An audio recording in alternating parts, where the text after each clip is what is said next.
All right, I need some assistance from you guys, all 17 now of my subscribers. I'm probably going to keep the name of the channel Sports with Schu, but I want to come up with some kind of intro or outro. Um, Eventually add some little intro video and outro video, but I want your guys' input on that, as well as any video ideas. This is a Chargers channel, basically. It's my sports takes. I used to watch basketball way more than football growing up. Even in high school, I've always been a Chargers fan since I was like 6, LT. Um, but any Chargers content, any NFL content, really, draft content, free agency that you guys want to see, any videos, just put those in the comments below and I will look those over, because right now it's basically just prospect breakdowns that I could do, top 10s, mock drafts, mock the mocks. I think Bro Schmo possibly was the first one to not copyright, but use mock the mock. But that's not a bad idea, just reacting to other people's mock drafts. But today we are going to be going over the Los Angeles Chargers article of like the mock draft tracker 5.0. So this is from February 23rd. Today is the 28th. So just 5 days ago. So post Senior Bowl, pre-combine still. And I'm just going to give my thoughts on some of the most commonly mocked first round guys. So there's a picture of Kenyon Green, who in the right situation wouldn't mind. Here, I'll start like this. So Chris Trapasso from CBS Sports, offensive tackle Trevor Penning. He's a mauler who would have a direct impact on how good the Chargers offense can be in 2022. I agree, if we don't address it in free agency, which I really want to do. There's a good amount of right tackles available in free agency. I don't think I want a Teron Armstead just because he's going to want a massive contract, and we have too many other more dire needs than right tackle. It is kind of a dire need, but I think it can be addressed with a guy like Morgan Moses. And in addition to that, I would also prefer a guy like Morgan Moses, who is stable, than a guy like Trevor Penning, who you don't really know what you're going to get from year one. I like him. He's definitely top 5 offensive tackle. Him and Bernard Raymond are pretty close, but I just don't want to go into the draft with any needs, because that can be dangerous for a team competing for the Super Bowl, just because you don't know how the board is going to fall. What if the top 5 offensive tackles for some reason go before pick 17? Then we're screwed. We don't have a right tackle that we're even remotely confident in. So Trevor Penning, in general, I don't hate, but I hope this doesn't have to be the pick, because I hope that we address this in free agency. Daniel Jeremiah, our guy from NFL.com, wide receiver Chris Olave. We do have a solid receiving core. We need to re-sign Mike Williams with a lack of big-time deep threat. Olave would be a perfect fit. At 17, if we re-sign Mike Williams, I don't think we're going to go receiver at 17. We could trade back and then go receiver late in the first round, like a Treylon Burks if he's there, if Chris Olave is there. None of the top 3, Jameson Williams, Drake London, Garrett Wilson, will probably be there late in the first. Jahan Dotson, I don't know if I love in the first round, but any of really either of Chris Olave or Treylon Burks, if we traded back while re-signing Mike Williams, I wouldn't mind. We would have a pretty deep receiving core. I'm interested to see what Chris Olave runs. mainly in the 40. He's smooth. He's, in terms of stopping and starting, so short shuttle, I'm interested to see how he tests. He's probably going to test pretty well in those, but I'm definitely most interested to see his 40 time, because he's smooth, he runs good routes, but he's not that physical, and everybody's been labeling him as this deep threat, and he's definitely not on the level of Jameson Williams, probably not Calvin Austin, but if he runs sub 4.4s, which I think he should, low 4.3s, that's when I would get pretty interested in Chris Salave at 17 even, given that we don't re-sign Mike Williams. If we don't re-sign Mike Williams, though, I would hope for, at 17, one of the top 3 guys who I have above Chris Olave. Ryan Wilson from CBS Sports, offensive lineman Kenyon Green, Texas A&M. Rashawn Slater was one of the best draft picks last year. Yes. Beef up the unit. Michael Schofield, Ode Bushi. I said Matt Schofield last video. Retard. Sinio Clemente. All out of contract. He can play inside or outside. If we don't address our right guard position in free agency, I don't want Brendan Hymas starting there next year.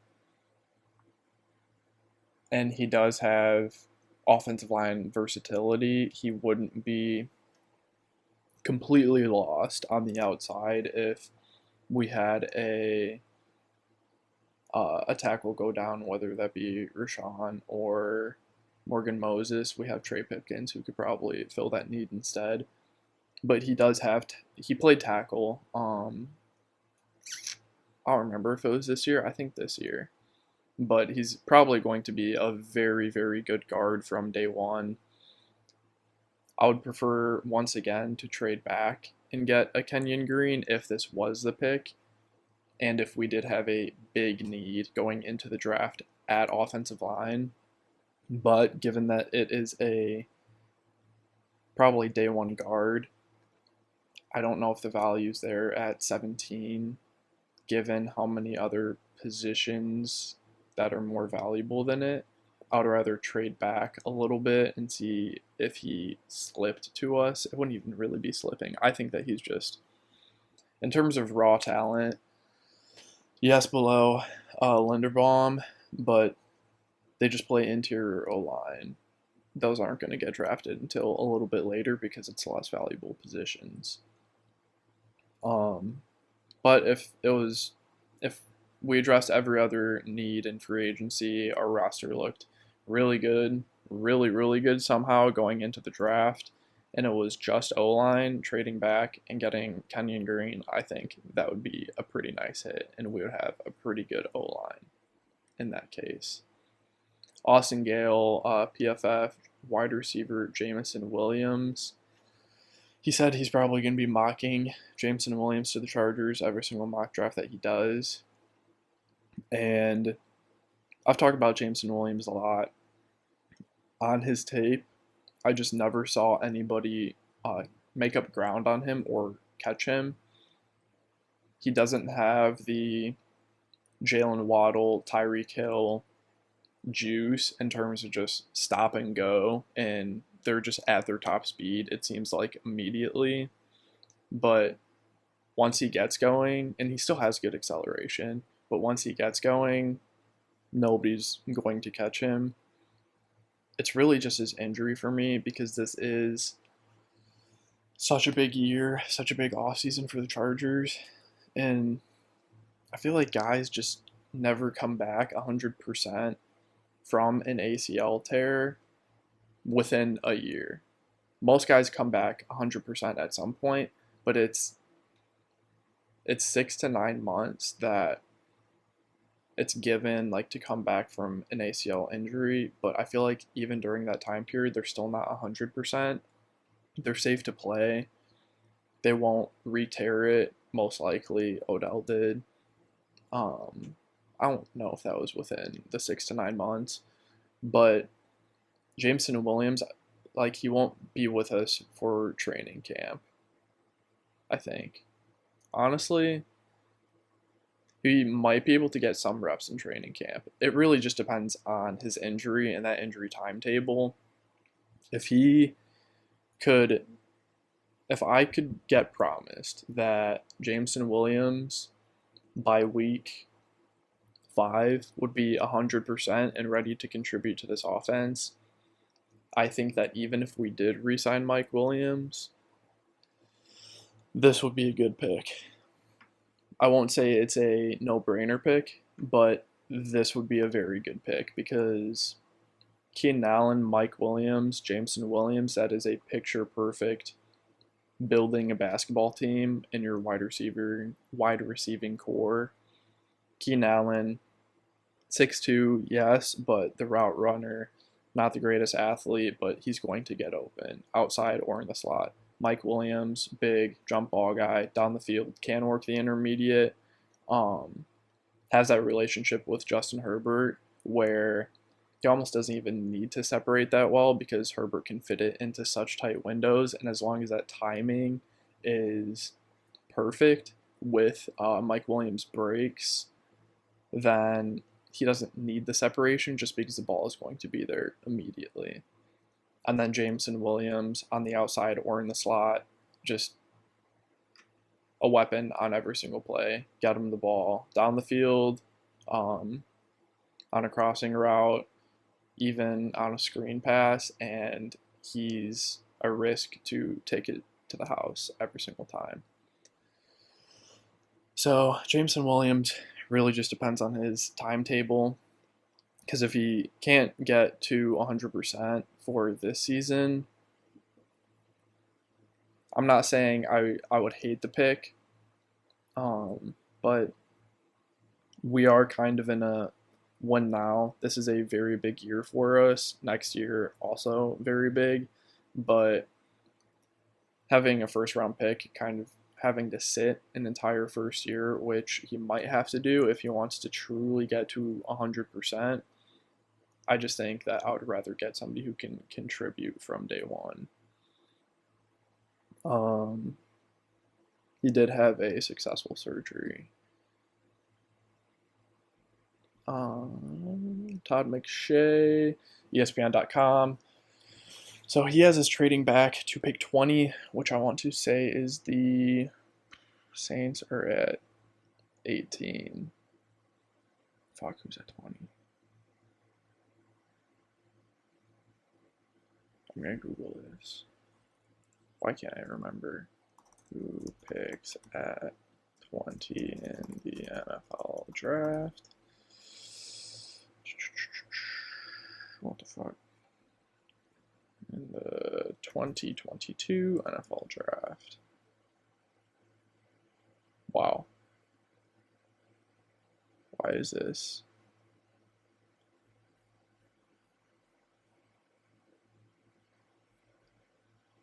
Steelers. Okay. Wow. I don't know why I couldn't think of that. I've traded back with him so much in the mock draft simulators. So Steelers are looking for a quarterback. I could see them trying to jump the Saints for that quarterback. He has us taking Jordan Davis. A lot of these next guys are going to have us taking Jordan Davis. I made an entire video on why I don't think Jordan Davis should even go in the first round, especially to our Chargers. Let's see what he says. In addition to the extra picks acquired, massive space eater. Yes, we had bad run defense last year. We have some free agents. And he would kind of open up some opportunities for Joey Bosa. But Jordan Davis isn't going to play every snap on defense. He will be in on, for sure, obvious running situations, early downs, but obvious passing situations, third downs, he's probably going to come off the field. most of the time. He doesn't offer much at all. I want to say he had possibly 11 pressures all of last year. I don't think all of his career. I think it was just last year. But 11 pressures, that's less than one a game at Georgia. He just doesn't offer much in terms of pushing the pocket, pass rushing from the interior D line. Yes, he's a spectacular run defender, but you can get run defense in free agency. You can get run defense later in the draft. He's not going to move the needle as much as a wide receiver, edge, corner would for this team. Hopefully we don't go into the draft once again with a huge need at D tackle. I think we should address it a good amount in free agency. And I'm a fan of guys like Travis Jones, guys like Neil Farrell out of LSU. He's probably not going to go until, I would say, earliest the 4th round, possibly 3rd, but I think he could realistically be there in the 4th or 5th, and he would be a good rotational run stopper. And then Travis Jones in the 2nd round, I think day one plug and play nose tackle offers more pass rush upside than Jordan Davis, possibly. He's very, very good against the run. He's not elite like Jordan Davis, but I don't think we should chase elite run stuffing D tackles in round 1. So that's my little shtick. Yeah, a good amount of these guys are going to have us taking Jordan Davis. We did have a comically terrible run defense. It got better late in the season once both of our linebackers were healthy and once Justin Jones was healthy as well. And it's also Staley's scheme, I think, should be tweaked ever so slightly just so that we don't see the... It was against the Broncos. It was like 3rd and 23 or something.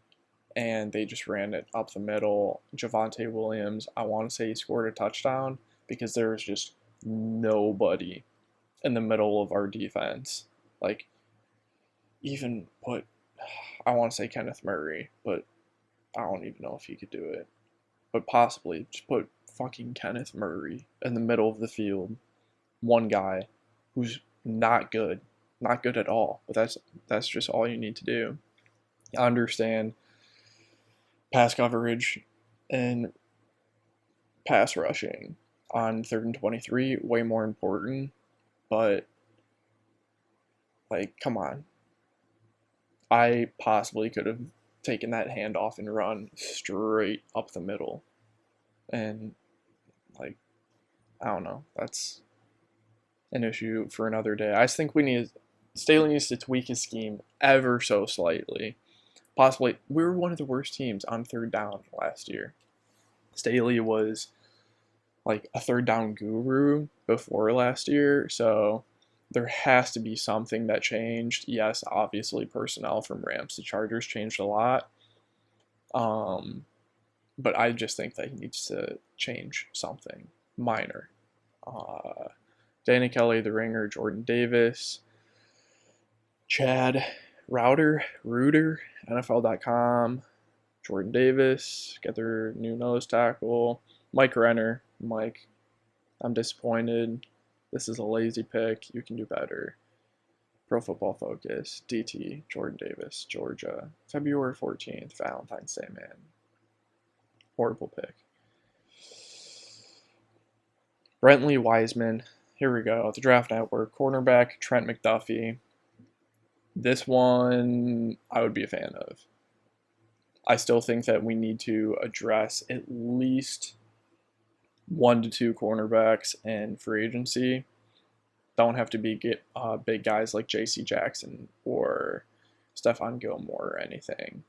But a DJ Reed, I don't know how much a Kareem Jackson would cost, just a flyer, a 1-year flyer. Rasul Douglas, Travarius Ward from the Chiefs. any of those guys, just take a flyer on them, get a little bit of depth. But Trent McDuffie at 17, just like Brentley is saying, one of my favorite prospects in the entire draft. He's willing to bet everything on. Cat-like quickness, mirrors routes really well.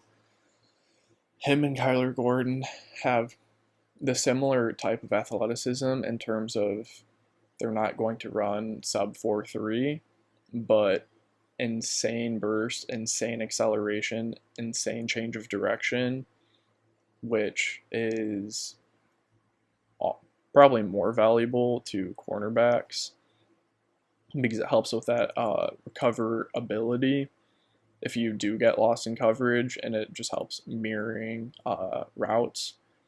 Trent McDuffie, the difference between him and Kyler Gordon, though, Trent McDuffie has much more refined technique and much better ball skills as well. Not much better. Better ball skills than Kyler Gordon. They're both aggressive. Trent McDuffie really just doesn't have any holes as a player. I don't know what he would struggle with in the NFL. Plus athlete, aggressive tackler, great technique, good ball skills. Doesn't seem like he would be penalty prone, I don't think. Not a hothead, not. And honestly, you need a little bit of character, a little bit of juice at the cornerback position just to be able to forget about a play if you do get burned. But Trent McDuffie, I'm a fan of this pick. I'm sad that it took this long to get to this pick because I think that this would be, of the ones we've gone through, one of the best at 17.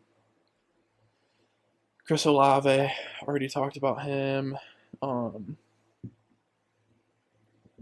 See, I almost want to think of a new word other than smooth and effortless because every single analyst, even YouTuber that you're going to see, they just use the word smooth with Olave, which is true. But other guys are smooth too. I don't know. They've been paired at this point. They're inseparable. Nakobe Dean, I'm a fan of going linebacker in round 1 if we trade back and if we don't have any other holes. I like Devin Lloyd a little bit more. I wouldn't hate Nakobe Dean, though. Having him, possibly Kaiser White, hopefully we re-sign him, Andrew Tranquill. That is a very good trio where Kenneth Murray hopefully doesn't have to be on the field. There's a lot of words here. Good run stopping ability. Executing bliss, ranks in the 87th percentile in terms of breaking blocks and pursuit speed. So he was the leader, the commander of that infamous, insane Georgia defense last year. He's a little bit on the shorter side, but super smart, super athletic, good in coverage, good in run defense, good in pass rushing, blitzing, picking up concepts. He's just going to be at least a good NFL linebacker from day one. If we traded back, I wouldn't hate this pick. Garrett Wilson, even if we re-sign Mike Williams, if Garrett Wilson is there at 17, I wouldn't hate this pick. Wouldn't be bad. Garrett Wilson moves differently than other guys in this class. Just insane routes, route running, creating separation, get the ball in his hands. He's going to make something happen. Spectacular catch, do it all. I want to see what he runs in the 40 because I don't think he's going to be, definitely not a sub 4.3 guy, possibly not sub 4.4, but somewhere in the 4.4s. If he's in the 4.5s, I mean, it wouldn't create any questions, raise any red flags. It just wouldn't help his stock anymore because he's not known as being a deep threat. But I mean, for the Chargers, getting just another elite prospect that I think Garrett Wilson is at 17, a guy who can separate, get open, reliable weapon for Justin Herbert, I think this would be a pretty good pick at 17. And if he runs low 4.4s, I would be very, very tempted. Jordan Davis, another PFF guy, Seth Galina, do better. Jordan Davis, Kyle Stackpole, CBS Sports, do better. And that's the end of the list. Like 6 Jordan Davises, do better. I don't think I would cry if we took Jordan Davis at 17, but draft is probably my favorite day of the year, favorite 3 days of the year, more than my birthday. Christmas is up there, but it's the draft, man. It is my birthday, best day of the year. And if the Chargers took Jordan Davis at 17, it would put a damper on that day for sure. Wouldn't cry, but I would be upset. I'd be heated. And I hope that you guys would too, because that would be a pretty poor pick for a lot of different reasons. But that is neither here nor there. Let's just hope it doesn't happen. Let me know what you guys think of future videos that I should do, any video ideas, any intro, outro ideas for the channel. I'm probably going to keep trying to pump out content, might even make another video today, possibly I'm probably going to keep doing 7-round mock drafts just because I like being able to play with those late round picks. But other than that, yeah, I just want to hear from you guys a little bit more, some more ideas, some more feedback on ways that I can improve this channel, whether it's something with editing. Right now I just use iMovie. And in the last video, the fucking 50-minute off-season breakdown video, the audio coming from this was like a normal speed, but the video that I recorded was 1% slower than this. So I lined it up at the beginning of the video and the audio was synced, but then when I went to the end of the video, it was off by a couple seconds. So that would have been horrible for you guys to watch. Like my mouth not line up with my words, and hopefully I can do that again for this video and you guys can watch my mouth move and actually hear the words. I would have definitely clicked off a video if the audio was synced that poorly. So that's just a little background on the cancer behind some of the videos that it takes to make YouTube and the editing process. Definitely not good at editing videos at all. That's one thing. Hey, if any of you guys are interested in editing videos, don't know how much I could pay, if at all right now, but maybe like, I don't know, if for some reason I start blowing up, getting millions and millions of subscribers, and you guys want like 5% of what I make, 10% to edit the videos, yeah, that would be a good deal, because I don't like editing videos, but you gotta do what you gotta do. This audio is almost 30 minutes long. Didn't anticipate this video being this long, so I will wrap it up. Like, subscribe, comment. Let me know what you guys think. Future videos. Let me know. See ya.